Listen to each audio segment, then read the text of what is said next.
যুক্তরাষ্ট্র ইরানি বন্দরগুলোতে অবরোধ অব্যাহত রাখলে হরমুজ প্রণালী আবারও বন্ধ করে দেয়া হবে বলে হুঁশিয়ারি দিয়েছেন ইরানের পার্লামেন্ট স্পিকার মোহাম্মদ বাঘের গালিবাফ।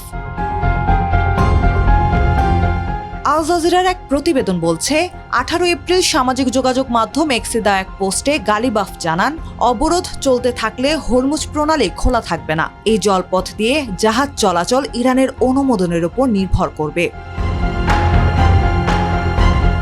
এর আগে মার্কিন প্রেসিডেন্ট ডোনাল্ড ট্রাম্প বলেছিলেন, হরমুজ সম্পূর্ণ উন্মুক্ত ও ব্যবসার জন্য প্রস্তুত। তবে ইরানের সঙ্গে চুক্তি না হওয়া পর্যন্ত ওয়াশিংটন ইরানের বন্দরে অবরোধ বজায় রাখবে।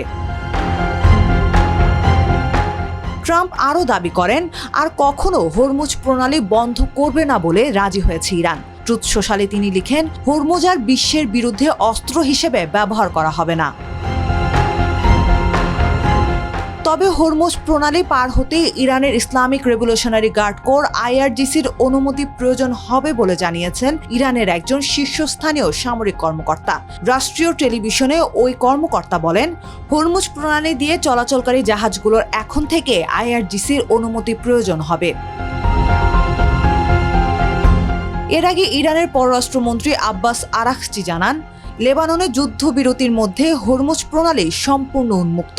লেবাননে 10 দিনের যুদ্ধবিরতির সময় এই প্রণালী দিয়ে সব বাণিজ্যিক জাহাজ অতিক্রম করতে পারবে।